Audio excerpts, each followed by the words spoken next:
Hello, hello, and welcome back.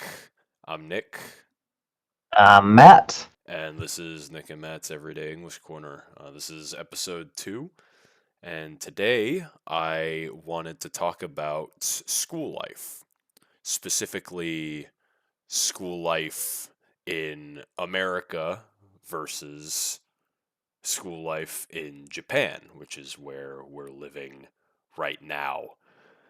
Yes. And I think this is very appropriate because we are both teachers and we have been in the Japanese school system for about 6 months now. So we have some experience to talk on here as of this point. Both as teachers in Japan and then as students in America. Yeah, sort of a natural evolution of, well, our lives, essentially. Um, so the first thing I kind of want to talk about is school life in America generally. Matt, what was your school life like, just in general, going from elementary into high school? Not very difficult. Mhm. We had only three schools in town. So I went from this elementary school to the same middle school to the same high school as everyone else. Uh, Mm, so there was no choices of schools, there was no variation. I don't believe there were even any private school options. So for me, my entire path for school was laid out from the moment I entered. right. Um, I can only describe it as chaos Huh. because we had a lack of teachers, not many teachers in the school, Oh. and quite a bit of students. So the students often got to do a lot of what they wanted without proper discipline. So there was a staff shortage. Didn't Yes. have enough people to handle all the chaos. Yes. Hmm. And kids of any age, when they're not being watched or anything like that, or tend to go a little bit too far in everything they do. Right. And that's kind of a recurring theme in American schools in general, especially Hmm. compared to Japan, where everything is so orderly and there are rules that you need to follow. I feel like a lot of American public schools really fall into this kind of chaos if there's no proper discipline. Do you agree with that? I do. I've noticed a lot of schools in Japan, at Hmm. least at the elementary school I teach at, um, often has more support in each classroom. So Right. you have the teacher, and it's not uncommon for each classroom to have one or two uh, either teacher's assistants or other teachers that have time, just helping out with the class. Right, right, right. And if I remember correctly, elementary school in America and elementary school in Japan, they're not too different in a lot of ways. Um, in regards to classes, now obviously there are the rules of Japanese society and the fact that kids are taught from a very young age to clean the classroom Yes. and stand up and say the kind of the greeting to the teacher um, and when class begins and ends. So that is one of the biggest differences for me when comparing Japanese and American schools because that's a thing all the way from a very, very young age, which is absolutely just something I couldn't possibly imagine Readings are in. done. Yes, yes, yes. Hmm. And then I believe in American schools, the class starts with the teacher saying, "Okay, everyone, quiet down," or sometimes just, "Okay, everyone, shut up," is sometimes what you'd hear from a teacher. Yeah, it's a lot more direct, first off. Very direct. And in Japan, that's not really a thing. Like the kids just Oh, kind of know that the bell has rung, class has started, they get up, they do the introduction, everyone sits down, class begins. yes, it's already in established order, and it's always very predictable. Yeah, and it's yeah, in America, hmm, it, the teacher really has to put a lot of effort into getting the kids to calm down, from what I remember, Yes. especially at the lower grade levels where the kids have not developed an attention span. So you Mm. have kids running all over the place, and usually it is just one teacher. So I can only imagine how difficult that must be for especially new teachers going into the school system in America. Yes. Yeah, that sounds really rough because So elementary. oh no, I'm sorry. I'm sorry. Go ahead. Go ahead. Oh, go ahead. So yes, yeah, elementary school teachers in America have a very tough job. So they get a lot of respect for that. Yeah. Obviously, any teacher does, but they have a lot to handle by themselves. Yeah. But they are criminally underpaid from what I Oh, understand. Public school absolutely. teachers in America are criminally underpaid for the amount of work that they do. Yes, it's not uncommon for school teachers in America to find other part-time jobs to supplement their pay. Which is insane because they already have to manage probably multiple classes if they're a middle or high school teacher, on top of the fact that they have to grade homework, create lesson plans, and any other administrative duties that they have to take care of in the school. Absolutely. So I don't know how they find time for these other jobs as well.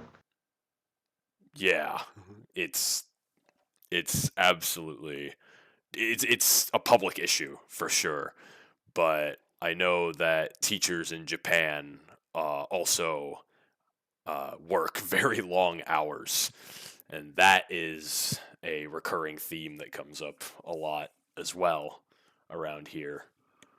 Yes, they're always very busy. They have a lot to do. So it's very similar in America in that way. But America and Japan have very similar work cultures. So I think it's not too surprising. Yeah, but no, that makes sense. Yeah. Um.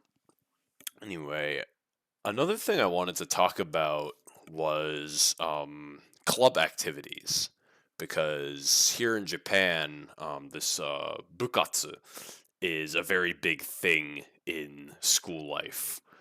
Mm. It's so much so to the point that when you go into middle school, you are basically expected to join a club, um, and you don't really have a choice. It's you have the options set in front of you, and you basically have to join one out of social obligation.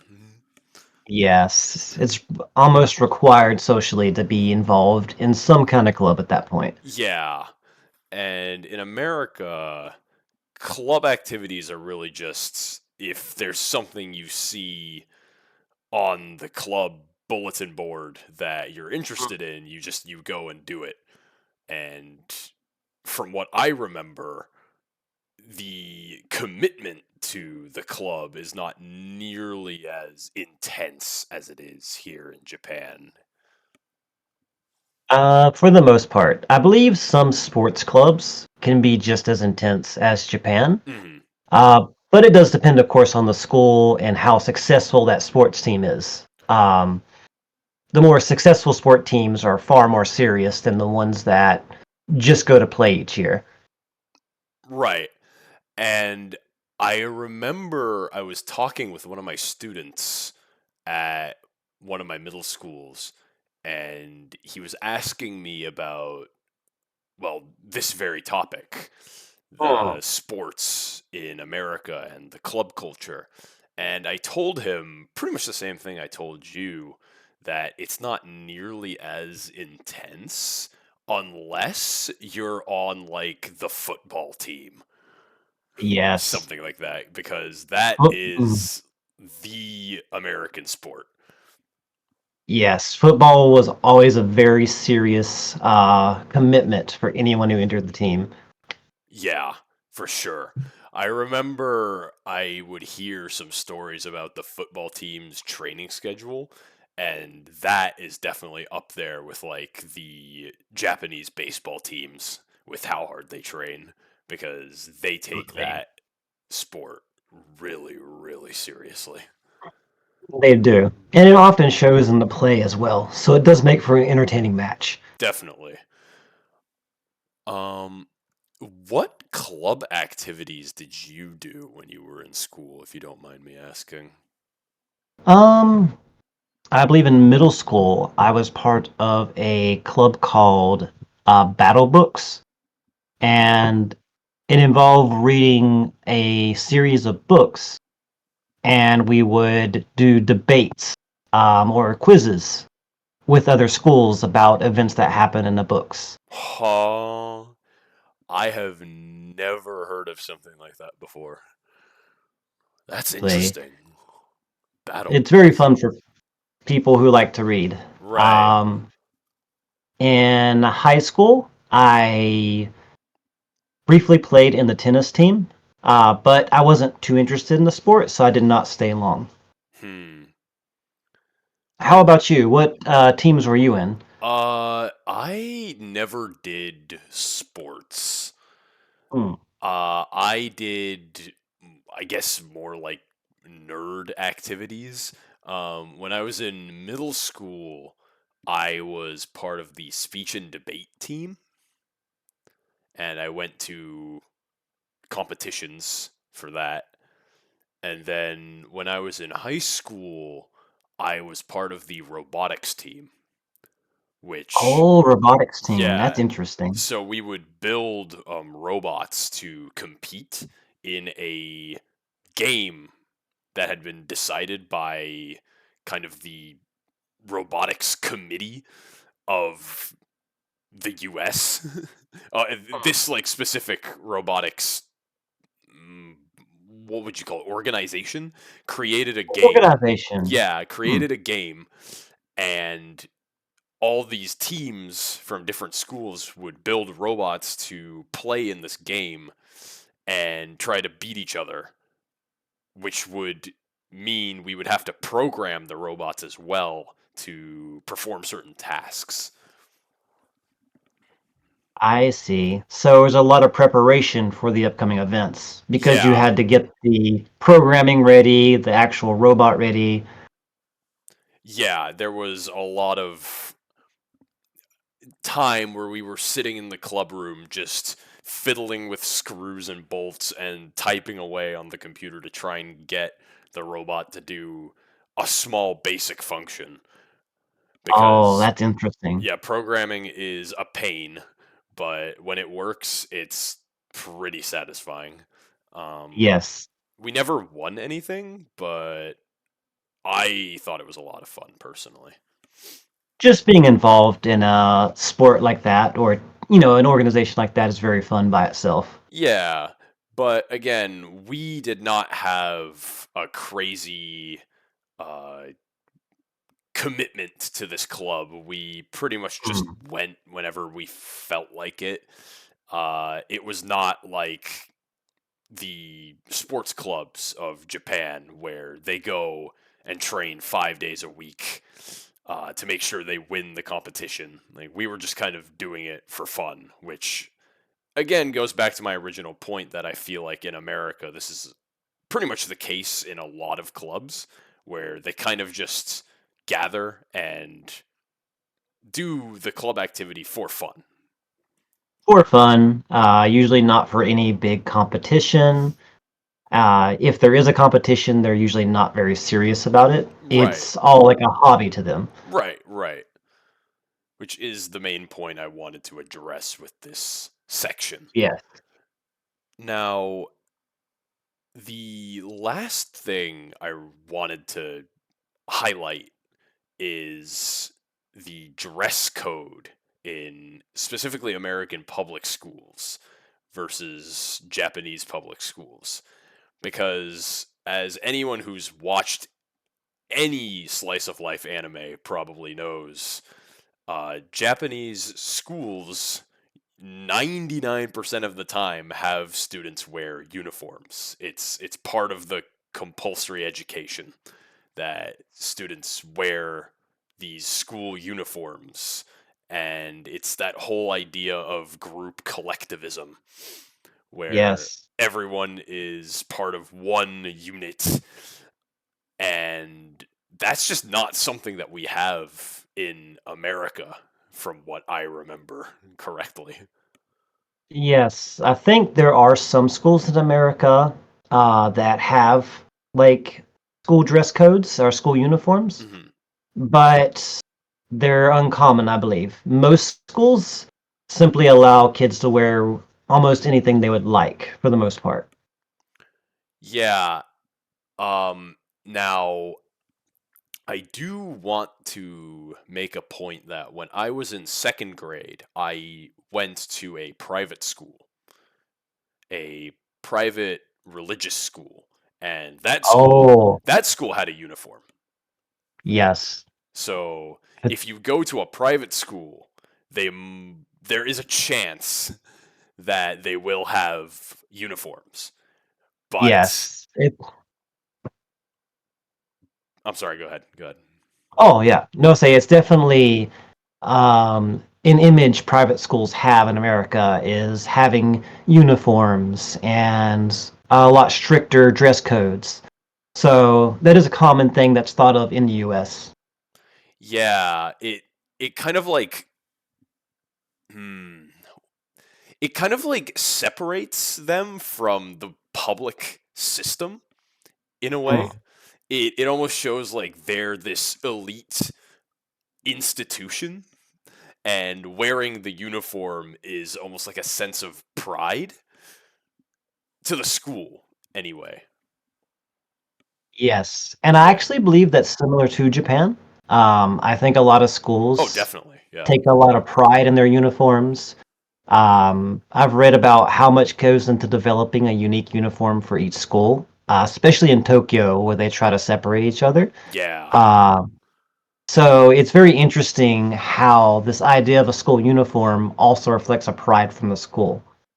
Yeah, it's that actually leads me into one final thing, and that's Hmm. that high school is not required in Japan. It's optional.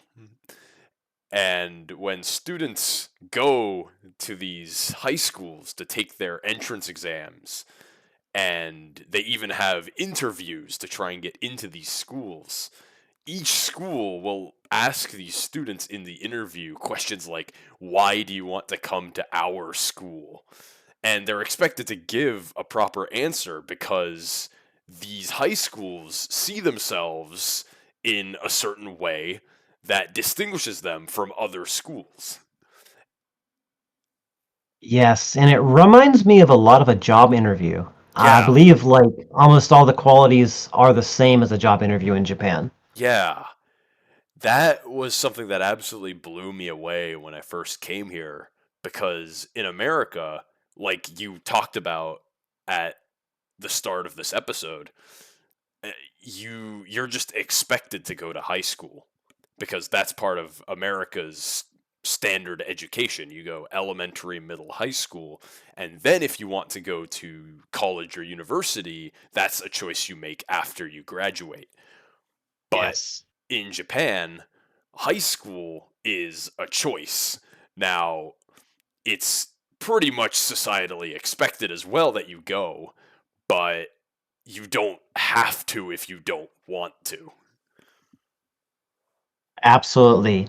And that makes the big difference because I believe that probably more than 90% of students go to high school, Right.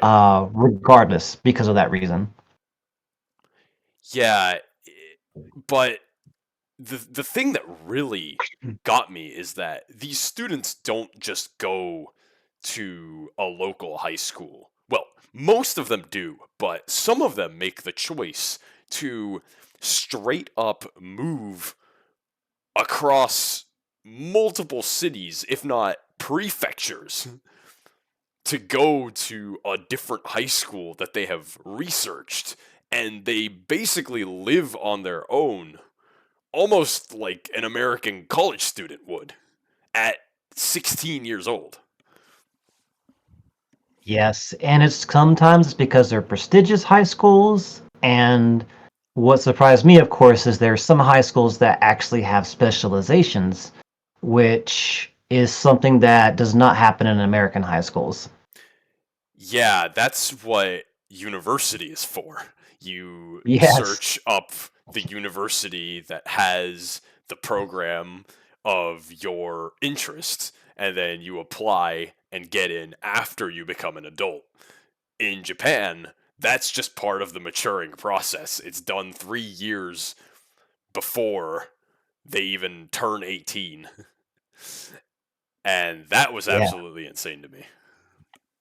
it is, especially since a lot of American high schoolers, if you ask them what job they would like, many would not be able to give you a correct answer. Yeah, for sure.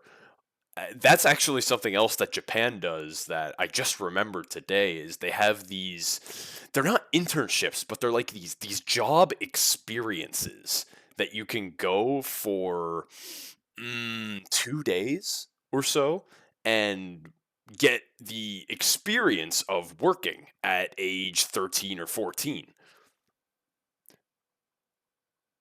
Oh, yes, I've definitely seen those. I also remember that I believe they stopped in high school, but elementary and middle schools often had career days Yeah. where you would have police officers, firefighters, mechanics, different job professions would have people come to the school and explain their job, and so that a lot of students got information about what they could do.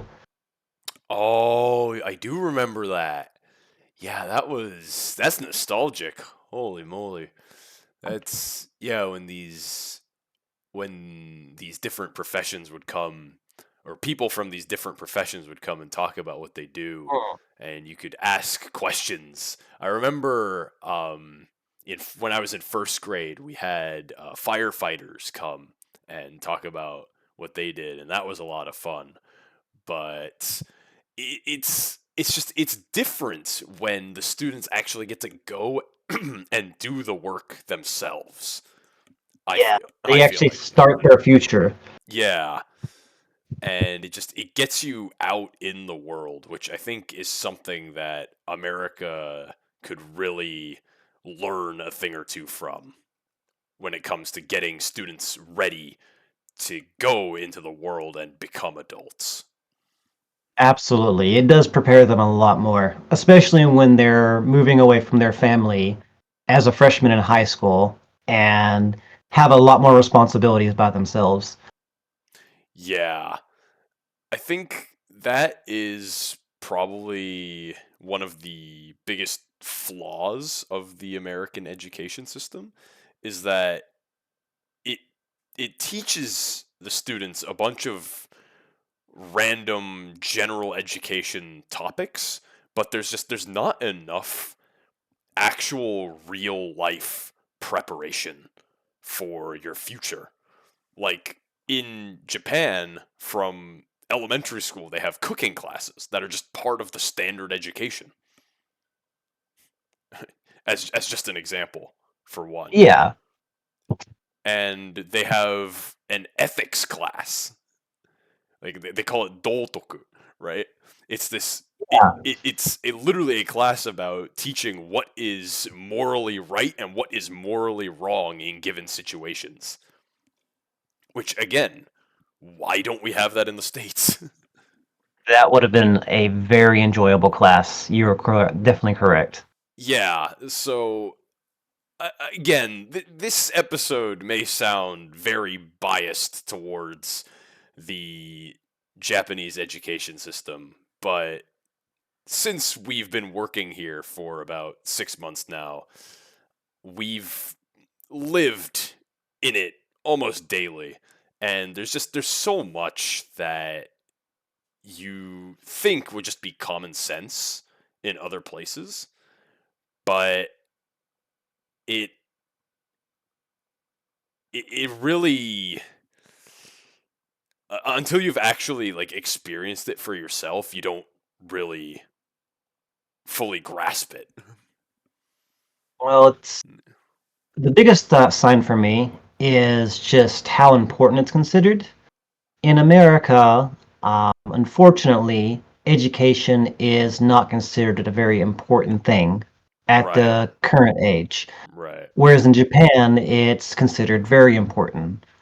One example of this is there's something called literacy rate. right. And what that means is the amount of adults who do not have disabilities or any special needs that are able to read and write. Um, what would you say Japan's literacy rate would be off of guess? Oh, well, considering how much they train Hmm. like kanji from basically first grade, I would imagine it's somewhere in the 90s, 90% probably. Yeah, you're absolutely right. It's actually an amazing 99%. That's So, insane. 99% of Japanese adults who do not have any disabilities are able to read and write. And America, and I won't make you guess this one, is 79%. Right. Which means that 1/5 of the entire population cannot read.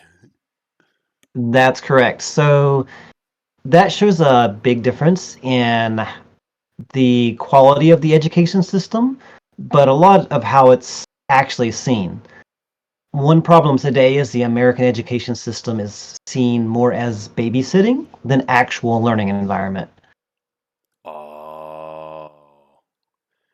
So teachers are basically just seen as glorified, well, like you just said, babysitters instead of actual educators, which Yes, is a gross misunderstanding and a very heavy understatement of the amount of work they have to put in for their job. absolutely. So, but right now, like the American education system is changing. So hopefully in the future it's changing for the better and we'll have more people able to read and write. I certainly hope so.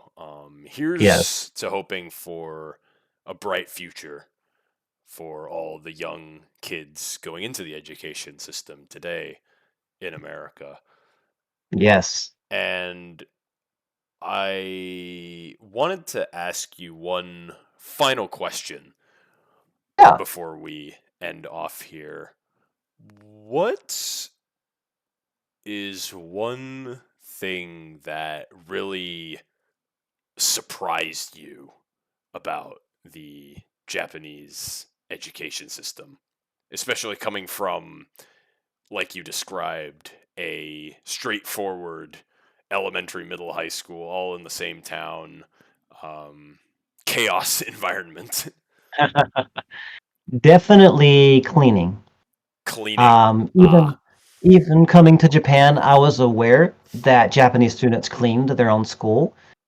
However, actually seeing it is completely different than just hearing about it. Every kid has an assigned place. They actually check to make sure the work is done. They have students that mix together and help each other. And it's done as just a normal thing that's expected. So it's very surprised me to actually see this cleaning in action. Yeah, that was definitely something that caught me off guard as well. The fact that from first grade, this is just everyday life. They don't question it whatsoever. It's just normal. They realize, oh, it's time to clean, and then they go and clean. They don't make a fuss about it. They don't complain. They just go, and the school looks beautiful every single day when you walk in there. It is spotless. For not having a dedicated janitor, it's amazing. I What about you? What surprised you about Japan? the thing that I really got caught off guard by were the school lunches. Ah, The the sheer quality of Japanese school lunches is absolutely unbelievable. The fact that you pay 300 yen, which with the current exchange rate is less than $2 for a full course meal that you could basically get in a restaurant is insane. absolutely. And it's nice to know that you're eating something that's nutritional for you and not just junk, Yeah, which makes you so much better to eat every day. it's it's deliberately created to have an ideal balance of nutrients, and the portions that the students receive are actually based on how old they are, like what grade they're in.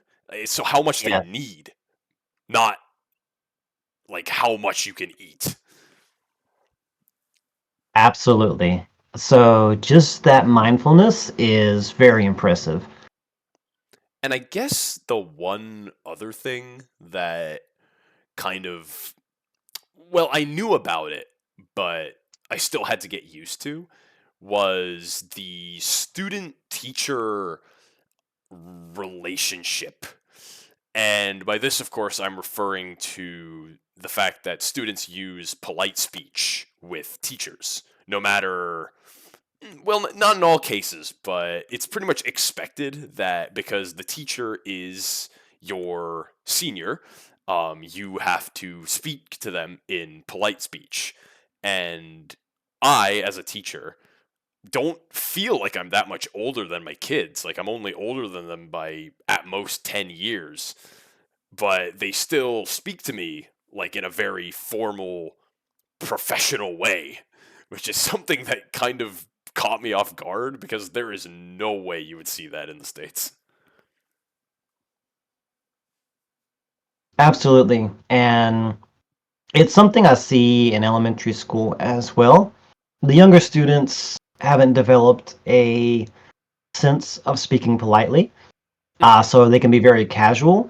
But once it gets to fifth or sixth grade, I see them already learning to use that polite speech.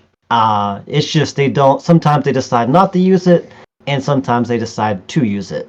So I feel middle school is when they really get that pattern down of when it's supposed to be used. Yeah, middle school definitely seems like it's about that time when the rules really start to matter a lot more, especially because once you enter middle school, there's only 3 more years before you're really entering that. I mean, it basically is the adult world at that point because you're already doing interviews and you can choose to move across the country to go to a certain high school if you wanted to. So it really is a completely different world for middle schoolers going into high school Absolutely. especially. And with that, I think we've passed 30 minutes. So Okay. yeah, we can probably wrap it up here, but this was a really good discussion. Just kind of Absolutely. breaking down the differences between American and Japanese school life. I had a lot of fun talking about this Absolutely. It's a very fun topic, especially because there are very big differences between the two. for sure. And with that, we can probably go ahead and end it here. As always, thanks for tuning in, Thank and you we'll so see you next much. time. Yeah, See you next time. bye bye.